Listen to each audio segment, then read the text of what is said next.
Hello, everyone, and welcome to Locked On Flames. Today, I am joined by Jared Ellis from Locked On Carolina Hurricanes, and we are going to talk about the big moves that both teams made in our expectations as well as predictions. You're Locked On Flames, your daily podcast on the Calgary Flames. Part of the Locked On Podcast Network, your team every day.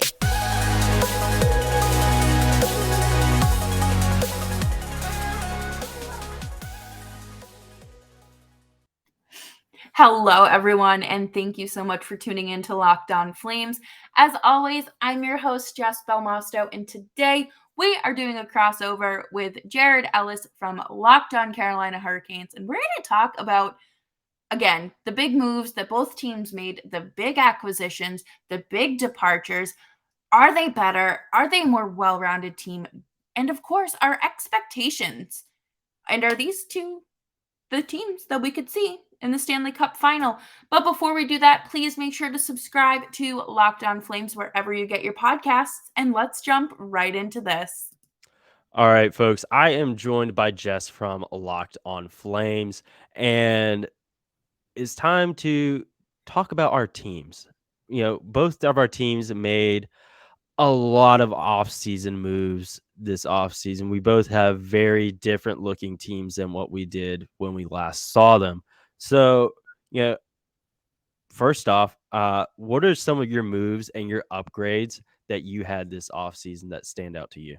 Yeah, so obviously, the first one was, I guess technically Eric Goodbranson signing with Columbus in free agency, and then a few short hours later, Johnny Gaudreau was announced to Columbus, and that was a tough pill to swallow, especially when we learned a few days later that him and his wife were still considering Calgary.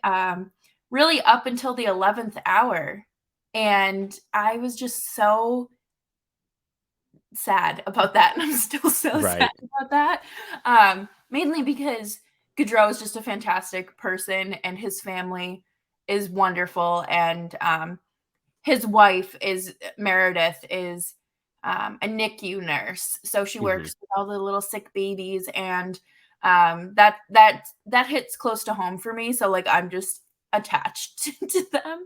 But and obviously like the hockey side of things, losing 115 point player does not exactly bode well when you're starting your off season. Oh yeah. Yeah, it just puts a little damper on things. And then so obviously he walks for nothing, and then Matthew Tkachuk comes out and says, Calgary is just not in my long-term picture. And then he's traded. Friday night, I get a notification. Actually, no, that's a lie. I was in bed because I was like, I'm tired. It's been a long week. Oh, yeah, that's right. I remember this. Pumping out content. And I was like, I need a break. So I go to bed, I'm playing Animal Crossing. I fall asleep. My boyfriend comes running down the hall and he goes, Matthew Tkachuk for Huberdeau and Uyghur and a prospect. And I was like, can you slow down for like 2 seconds? I need to process what you just said. So, obviously Matthew Tkachuk out, Hubie and Uyghur in, and then free agency rolls on, and pretty much everyone had assumed that Kadri had signed with the Islanders, and that wasn't the case. It was, in fact, he was a free agent for quite a while, and longer than I expected. I think longer than anyone expected, to be honest. Right, which is why everyone thought that he had gone to the Islanders, because the Islanders, they didn't say a peep all summer, and that's just Lou Lamoriello's way. And so he signs with Calgary, and then Sean Monahan, he has had an unfortunate decline in his career at a very young age, just basically due to injury. And he was shipped off the very same day to Montreal. So, I mean, I would definitely consider Kadri an upgrade from Sean Monahan and really Yeah. any of the centers that were kind of floating in that third and fourth line arena. But the Flames center depth Mhm. really got stronger in terms of really Elias Lindholm being a fantastic player, and then Kadri, assuming he's on the second line, and then Mikkel Backlund, and then Mhm. of course possibly Kevin Rooney, or it could be one of the AHL players. But it was a tough pill to swallow. Like, so much change in such a short period of time after losing in 5 to your biggest rival. I think a lot of fans really didn't have a lot of time to kind of process anything, and then, of course, they're angry with Gaudreau. They're angry that Tkachuk doesn't wanna stay in Calgary. Why wouldn't you wanna stay there? Because in Florida, you don't pay income tax and you don't have to worry about snow. Just Yeah, an it's not idea. cold. Yeah, it's not cold. You don't need a snowplow. You don't need a heated driveway to melt the snow. But Wait, heated driveways or things? yeah, they're a thing. Yeah, I I remember I'm in Raleigh, so, like, snow is, like, Yeah. not a major thing for me, so, actually, I learned something new. Heated driveways are a thing. Yeah, I didn't know this was a thing until, Connor McDavid was talking about how he has one, and suddenly I realized that I needed one. I don't have one. I don't make enough money. I don't even know how you would install a heated driveway. I don't know either. I live in upstate New York, so it snows like 6 months out of the year here. Mhm. But the Flames are a very different team. I think that they are a more mature team. I think that they are a highly skilled team, and I think that their defense was something that needed strengthening, and I think it definitely took steps in the right direction. So, you Yeah, know and, you mentioned, the Flames being the Hurricanes, I see them being in the same boat as the Flames of being a team that is more mature than they were. The Hurricanes, they're getting more and more mature year after year, but one thing, that you look at the roster now, Rod Brind'Amour mentioned it the other day, in the press conference post training camp, was that this is a very veteran heavy team now. I was literally pulling up the roster because we're another team, a lot of turnover this Yeah, offseason. So we got Ryan Dezingle coming back on a two-way deal. He'll be flopping back and forth between here and Chicago. I think he can maybe make opening night roster. I'm still a little unsure on that. But I think there's a shot he could, maybe down there on that bottom line, especially with Max Pacioretty being out, kind of freeing up another roster spot there. You have Andre Kasha coming in, one that everyone forgets about that he's here now. I forget that he's here I now. love him. He's my I little underdog. exactly. I remember it was I think in my second season covering the team, I was talking with JD from Locked On Ducks about a potential trade for that, and now he is here. So very belated on that, but he's a guy that I think he's going to be very interesting to watch here as well. You also have again Max Pacioretty coming in. We obviously won't see him until late January, early February because he tore his Achilles, but he's a guy that a lot of folks are looking forward to seeing because of his offensive capabilities and the Hurricanes struggling offensively in the postseason. I know a lot of folks, were disappointed to see Nino Niederreiter leave in free agency. Right. Same with Vincent Trocheck. Those were guys that people really liked, but ultimately didn't come to pass. Actually, at the Hurricanes 5K, Don Waddell said that Trocheck wasn't going to come back regardless. He did not want to be in Raleigh. He wanted to be in a bigger city. So threw a little bit of shade there, I guess you could say. But Yeah. yeah, so evidently they knew he won't going to be back for a while. But Nino Niederreiter is a guy that Waddell did say that he wants to try to get back at some point. A lot of folks love him. I remember at the end of 2021 when the Hurricanes had like half the roster out with COVID, Nino was carrying the team. He's a phenomenal player. Where did he end up again? Nashville. Oh, One that's state over. yeah, that's not okay. I completely forgot that Yeah, he. I know. We also had Lane Pedersen come over in the trade from San Jose, which we will talk more about here in a second. You also have Paul Statzny being a late free agent signing. A lot of folks, saw that one as being one kind of as almost a knee jerk reaction to Pacharetti going out, but they've said that's not the case, and he definitely has his spot in the lineup. I'm predicting him to be on that slotting into that Niederreiter role there on the third line with Jordan Stahl and Jesper Foss. That's where I'm thinking he's going to be. That's where he was in the first preseason game. I think that's going to be a perfect spot for him there. I think he's going to do really, really well. And let's see. Now getting over into defensive side of things, the big one is Brent Burns coming over in the trade with San Jose.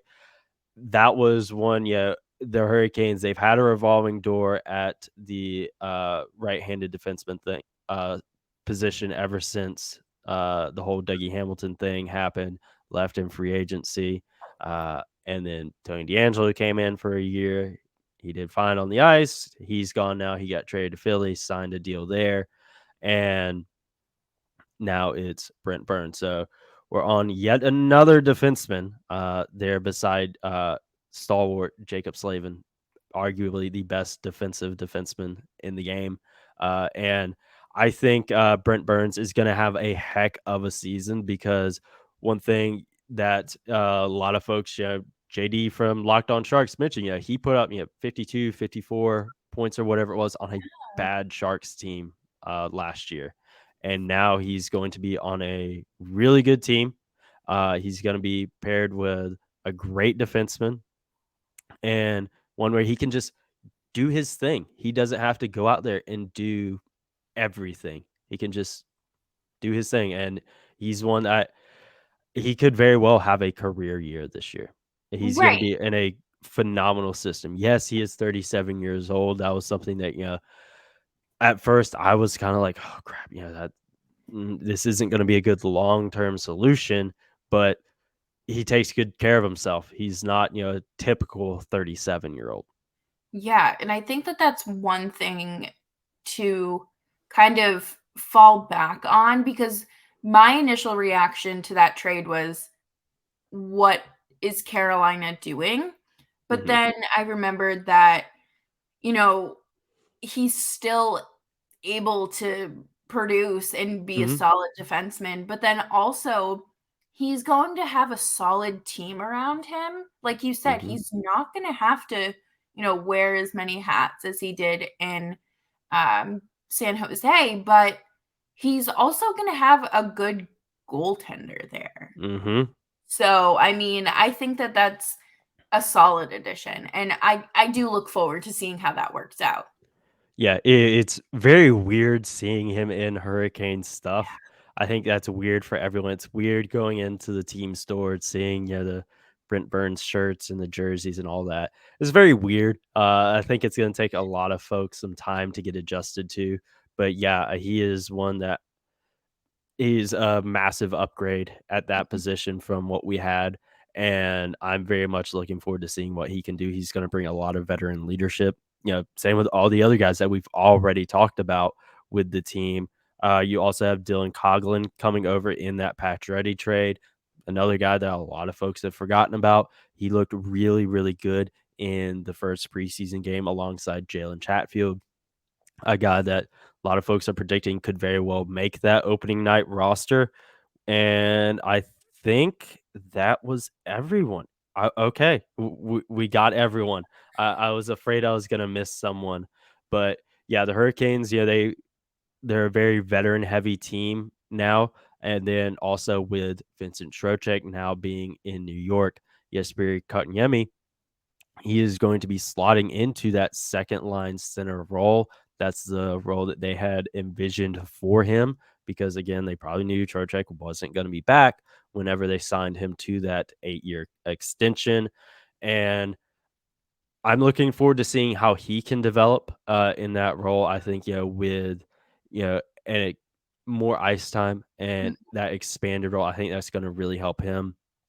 I've talked about it a lot, since he's been here, that he's in a great place to succeed in terms of getting caught up in his development in his career, because Montreal, not necessarily the best at developing young guys, whereas the Hurricanes, they are very, very good in developing young talent. So he's in a great spot, and I think he's really going to be able to do good things. You also have Seth Jarvis coming back yet again, took the Hurricanes fan base by storm last year. No one expected him to be on that roster. It was, juniors or NHL for him last year, and he forced the team's hand, and he was fantastic. And he's another guy I expect a massive step forward. I also expect Freddie Anderson to have another phenomenal season. I expect him a bit of a revenge tour, if you will, Yeah. this year. He was having a great year last year. Then he tore his MCL there down the stretch and missed all the playoffs, and ended up not being a Vezina finalist. I think he finished fourth, so he's right on the outside. But I think with the goaltending, you mentioned with Brent Burns of the team having good goalies to put out there for Brent Burns. I think one thing that they're going to have to do this year is balance the load a little bit better. Freddie is obviously the number one. It's not a 1A, 1B type situation like it had been in the past. That's clear.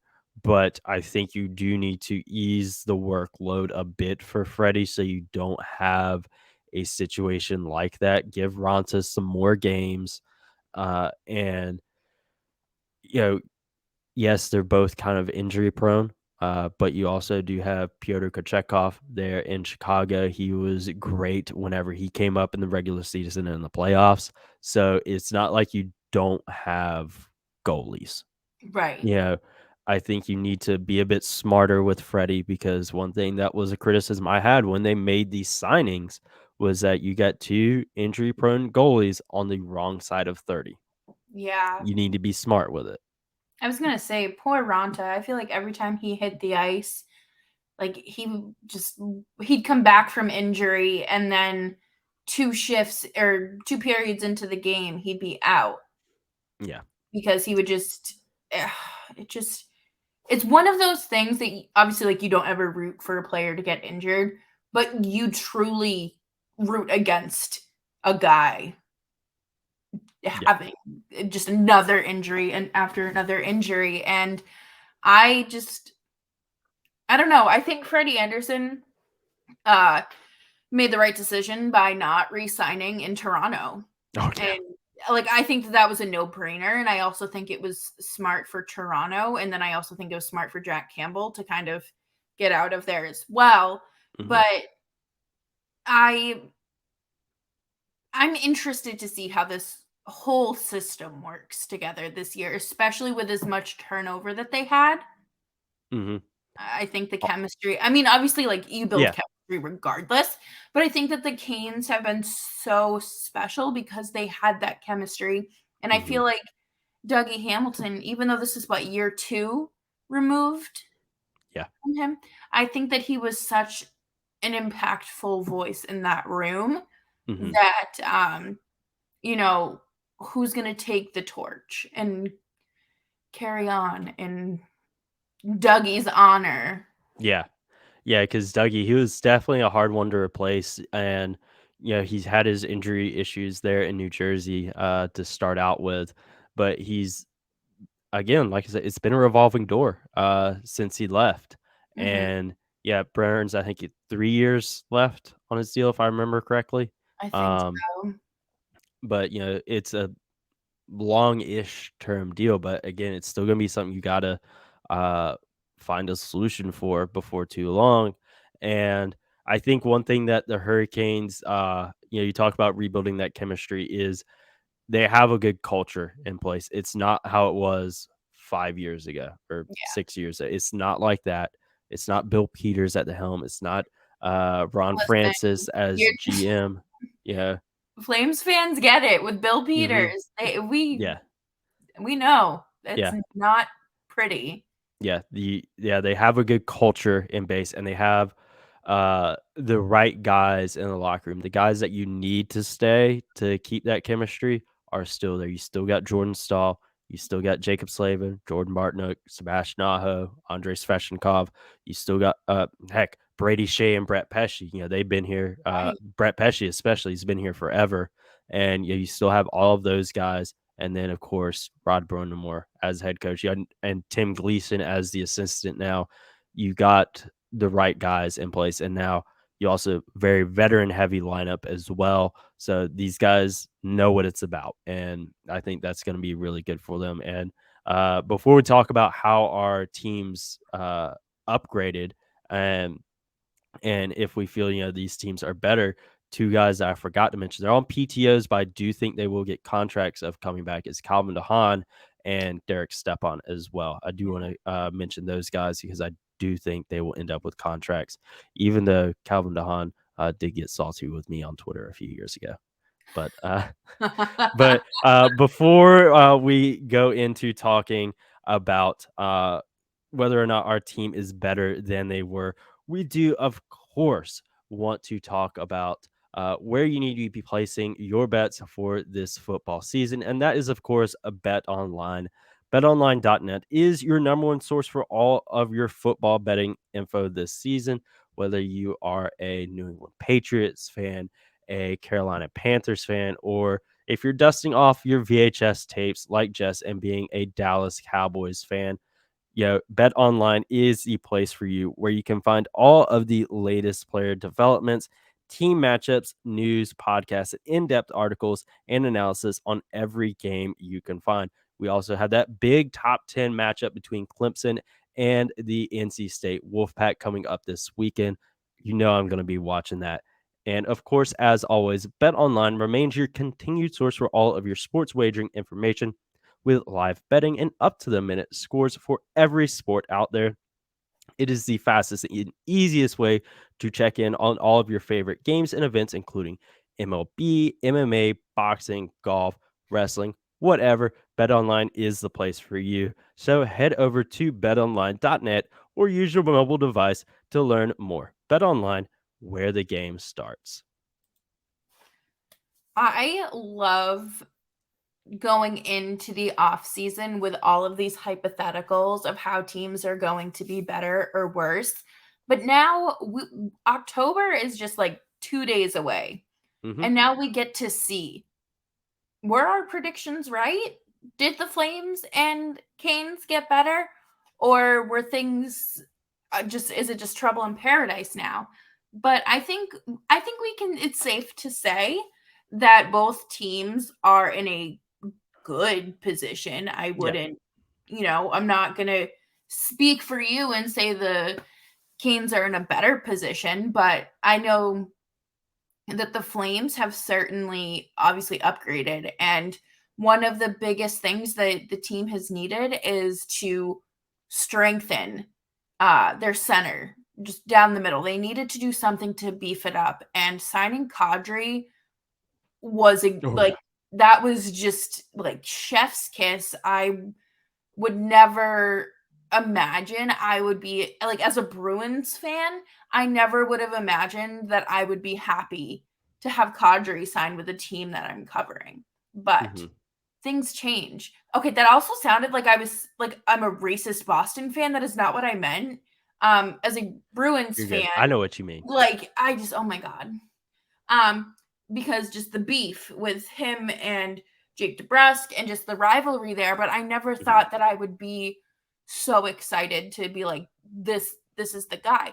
Because I also think it took time for him to come into his own as this kind of strengthened offensive presence. I don't think that was there in Toronto, and he was very lucky to get out of there and find himself in an organization that knew what they were doing.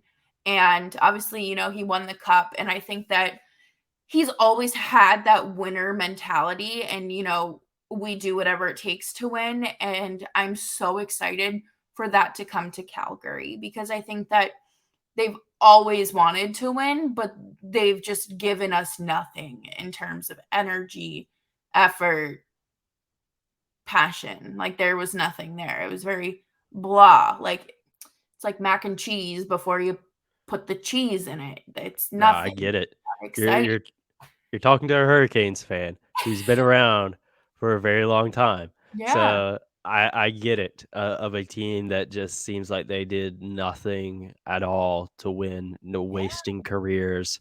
Uh, I get it. I 100% get it. I've talked about a lot, uh, as of late, with the Hurricanes going into their 25th anniversary season of, Cam Ward. I had him in the inaugural Locked On Hurricanes Hall of Fame. Uh, obviously he's has, his prime, he's really good. He obviously won the Conn Smythe in his rookie season, and from like 2009 to 2012, I would probably consider his prime years, but they didn't build around him. Yeah, you had a few good players. You had Eric Stahl, you had Jordan Stahl, you had Jeff Skinner when he was still decent. Yeah. Not necessarily so Staying much away in now. Buffalo. Uh, It's fine. yeah, whenever he still had promise, I should say. Yeah. Uh, but he was constantly getting overplayed. Playing hurt. Never had a quality backup. Never had a good team in front of him. Like we were kind of talking about with Brent Burns having to do everything, Cam Ward was having to do everything. And, now we both have teams where it's not falling onto one or two guys. And I think, obviously as a franchise, they've upgraded. I think, both teams in recent years of actually making moves to be competitive. Right. But yeah, the Not Flames, that.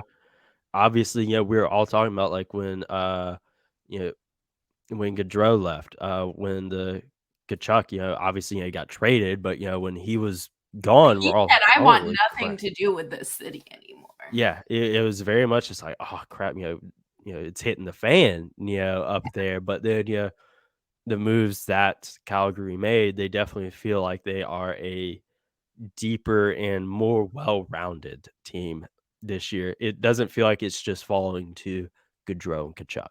Like, Yeah. the load is more spread out. It's not like, all right, if we go and block, and defend these two guys, all right, that's 90% of the job done. That's not the case. And I feel that's very much the case with the Hurricanes as well. They're very spread out and deep. It's not just one or two guys. You got to watch out for everyone out there. And I think that's going to make these two teams very dangerous this year. I completely agree, and I've watched a lot of Hurricanes hockey because, before I covered the Flames, I was religiously covering the Bruins, Hmm. and, you know, watching those 2 teams go at it, I was very surprised, at certain times, like, not even just, like, this past playoffs, I was honestly shocked that, like, the Bruins won a game, but, I just in years past, them going up against each other, I always felt like Carolina was missing something. Like, it felt like 90% of the pieces were there. And I felt like they needed, I don't know specifically what, but I knew that they had to kick it up another level in order to take it to the next level. Hmm. And I think that since 2019, since the 2019 Eastern Conference Finals, or conference final, Yeah. it's been better. I think that the Hurricanes have kind of shifted as a team. You know, with like I compare them to the Islanders, how the Islanders are making it to the conference final year after year after year. And we like when were they going to the Stanley Cup? They were never. They Hmm. never got to it because they just fell off. Like there was no attempt at making the team better. Hmm. They just said, "Okay, like, we're old. We're just gonna sign a bunch of old people." But with the Hurricanes, they were proactive and they knew that they had the talent.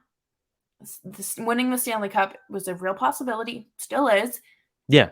How do we get there? They made the forward motion to work towards that goal. And I think that a lot of teams are just kind of okay with being mediocre because they just think like, well, you don't have to be the best and flashiest team to win the Stanley Cup. But you still need talent to win the Stanley Cup. Yeah. That's the thing.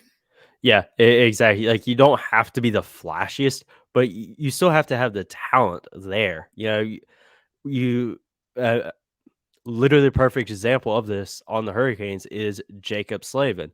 He is Mhm. not a flashy player at Not all, at all. and that's why he continuously gets quote unquote underrated or disrespected in terms of like rankings or ratings or anything like that, because you're not seeing him go out there and put up a bunch of points. He's going out there and shutting a guy down defensively. So He's like the talent, defending.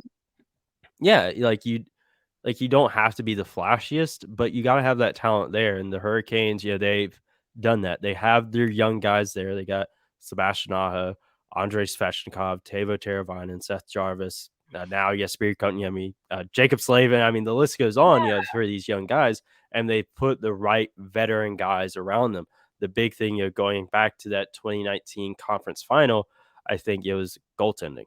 That was a big thing That in was goaltending in 2019 and in 2020. I think goaltending was very, very big there of why the Hurricanes weren't able to get past Boston in either of those series.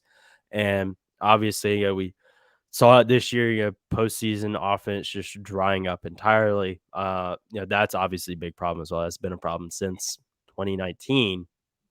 And they did what they could to address that, but they upgraded their goaltending. And I remember it. I forget when it was last season, but Steven Stamkos went on our color commentator Trip Tracy's podcast, for an interview. Was talking about it, and he said, this Hurricanes team, right now kind of reminds him of the Tampa Bay Lightning before they got over the hump. It was just like they keep getting there, and they couldn't get over that hump. And like the talent is there and they can do it. It's just getting over the hump. And I think, from a guy like Stamkos, I think that's great praise. Mhm. And I'm very much looking forward to see what the Hurricanes can do. And like I said, as well, the Flames, they made a lot of good moves. I think they're very much a very deep team this year, and a team that could honestly, is probably better than they were last year. Again, Yeah. you lost Johnny Gaudreau. That is a massive blow for sure, and Matthew Tkachuk as well. But Yeah. look at the guys you brought in. I think they're a deeper team. I think that could carry them longer in the postseason.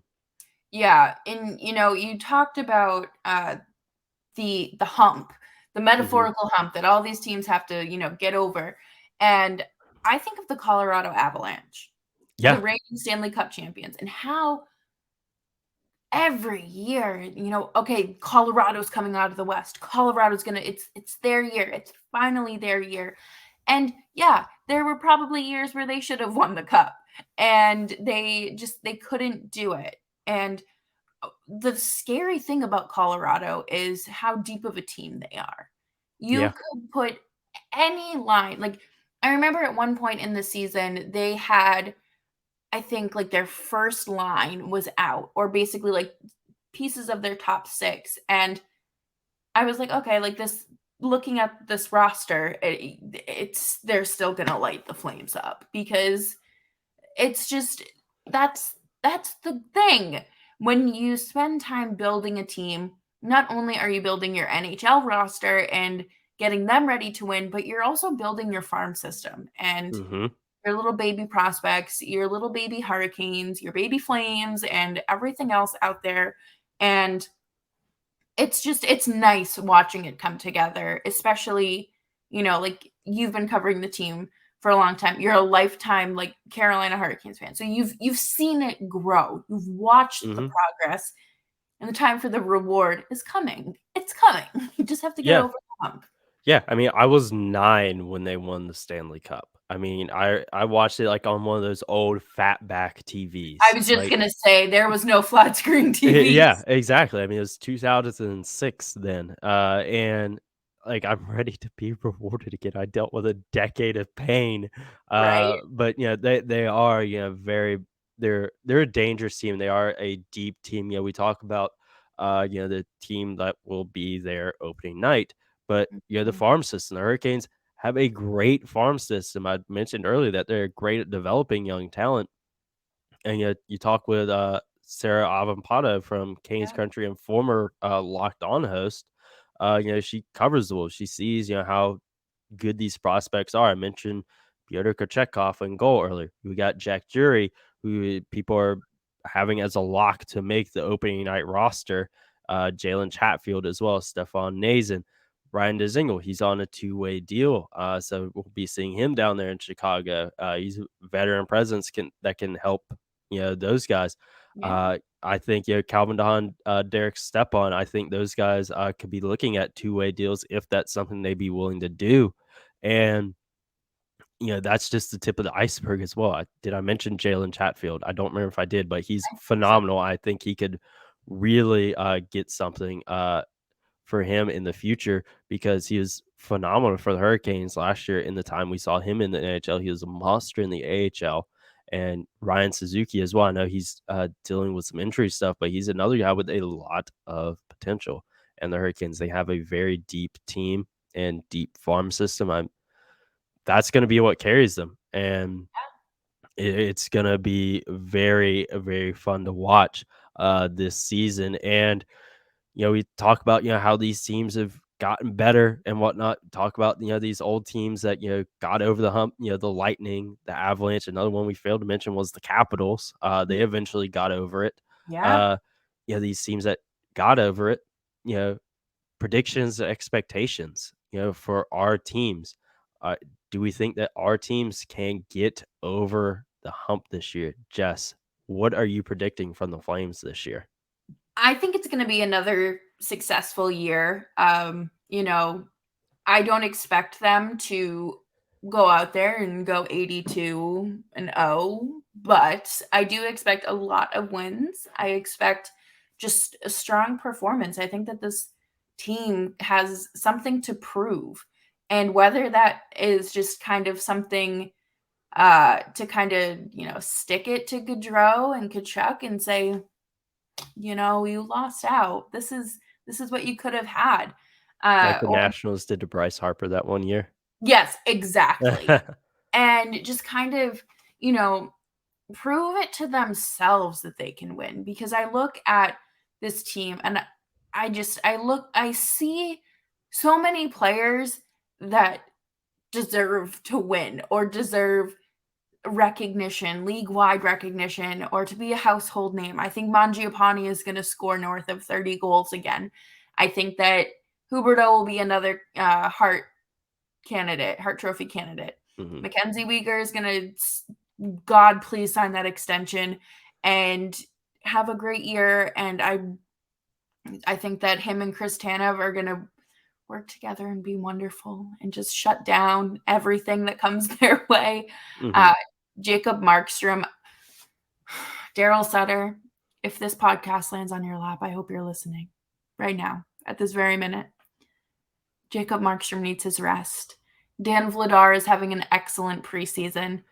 Please let him rest against teams like Arizona, Chicago, even Winnipeg as the season rolls on. We don't need a tired, burnt-out Jacob Markstrom for the playoffs.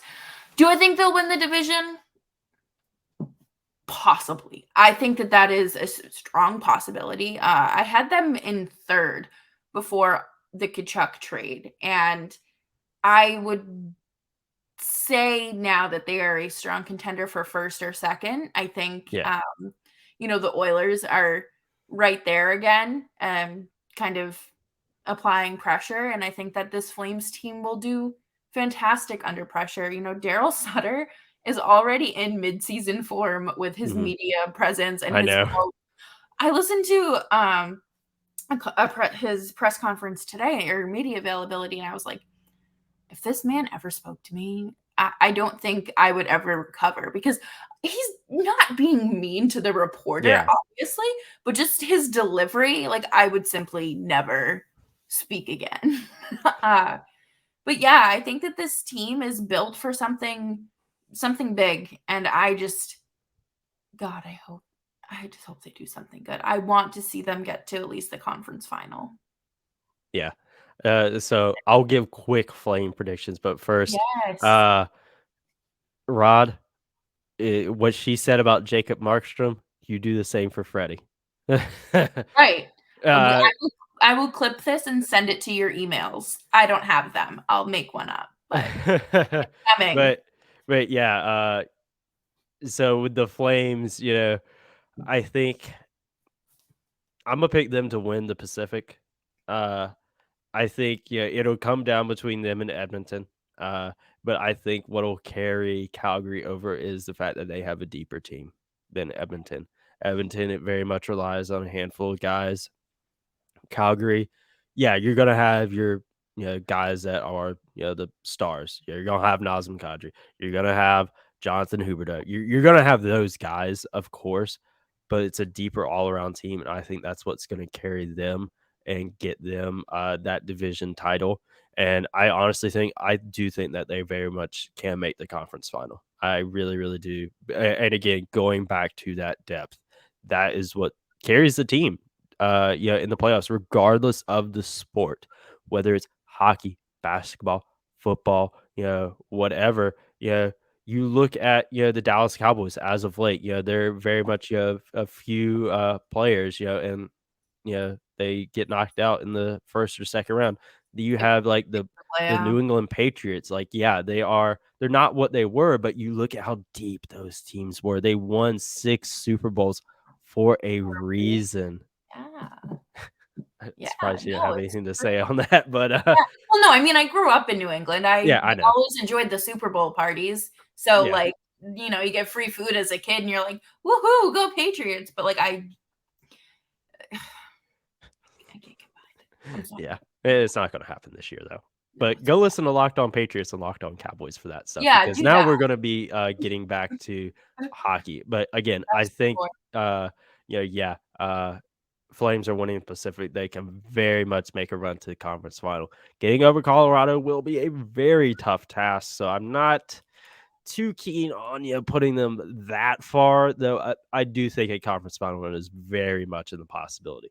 But for the Hurricanes, I think it's gonna come down between them and the Rangers for the division again, just like last year. I think it'll be a fight till the very end, just like last year, because these are two very good teams.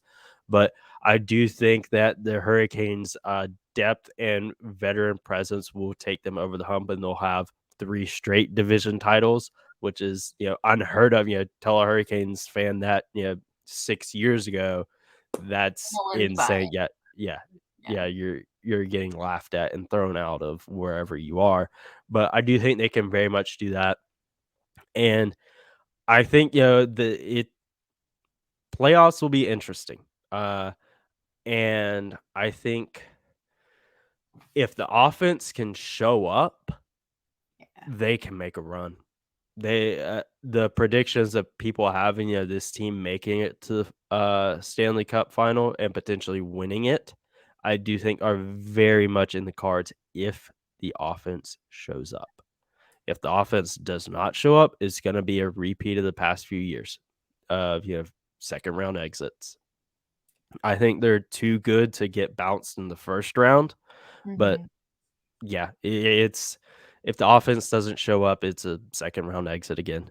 If it does show up and these guys that you're paying to do this stuff, if Sebastian Aho, Seth Jarvis, Andrei Svechnikov, he'll be back, but Max at that point, Max Pacioretty, Brent Burns, if Right. Jesperi Kotkaniemi, he's going to be a second line center this year. If these guys are showing up offensively, putting the puck in the back of the net, they can make a very, very deep run. And I think Brent Burns has a Norris caliber season this year. Ooh. I think Jacob Slavin, he's finally going to get some recognition. I think Sebastian Aho cracks 40 goals. Finally, he's been knocking on that door the past couple years, but kind of like the COVID shortened seasons hurt him there. I think Svetch definitely breaks 30 again. I think he could knock on the door of 40, maybe pushing it a little bit, but I think Freddie Anderson, another Vezina caliber season as well. I hope so. I do as well. I think both of our coaches will definitely be in the Jack Adams 100%. conversation as well.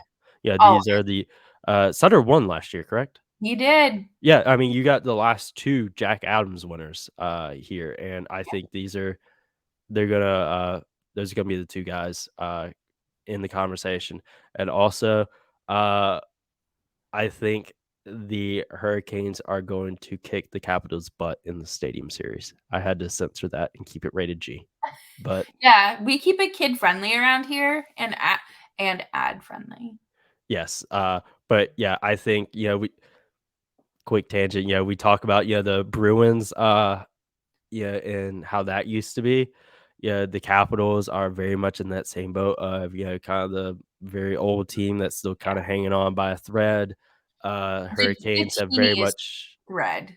Exactly. The Bruins. I'm sorry. I love them to pieces, but it's time. Yeah. And I think the Capitals, same boat. I think the Hurricanes are really going to be beating up on them there at Carter Finley. It's going to be beautiful. I can't wait for it. Hopefully I don't have to sell a kidney to go. Yeah. That would be bad. Yeah. Very bad. Yeah. But Jess, thank you very much for this crossover. I had a heck of a lot of fun. As we said before recording, hard to believe this is actually our first crossover. I know. We've both been doing this for 4 seasons? Yeah, I'm heading into my 4th. Yeah, same. I came in like right before the pause. So like I guess 4. I don't know, 3.5. But yeah, hard to believe it. This is the first crossover, and it's not like either of us jumped in super late to this thing. But thank you for having me. Thank you for being part of my show as well. Yeah, of course. Greatly appreciate it. And go listen to Locked On Hurricanes and be nice. I mean, I don't really have like mean viewers or anything, but just leave a 5-star review. Please, I am very much trying to get my reviews up, get those early days of the show reviews out of there when we were all like super inexperienced and didn't know what we were doing. Got to get those reviews out of there. But of course, Hurricanes fans, go follow Jess. Go listen to Locked On Flames. I know a lot of you guys like the Flames. Go listen to her show. She provides phenomenal insight. You do have great jerseys. And maybe not the best though. I'm still partial to Arizona on that one. That's fair. That is fair. I'll give you that. But obviously, guys, go follow myself at Jared Ellis _96. You can see it right there on that lovely. You guys get what I'm doing. The lovely little overlay there. Go follow myself on Twitter at Jared Ellis _96. Go follow the show on Twitter and Instagram at LO_Hurricanes. And Jess, where can everyone find you? Yes, you can find me on Twitter at Jess Belmosto, and that is on the screen as well. And of course, you can follow the show on Twitter at LO_FlamesPod. I don't have time to run the show's Instagram. I used to. Now I don't. But maybe someday I'll revive it. Yeah, I definitely try to make time for it, but I feel you on that one. But guys, have a great rest of your evening, and we will talk to you guys in the next episodes of Locked On Hurricanes and Locked On Flames.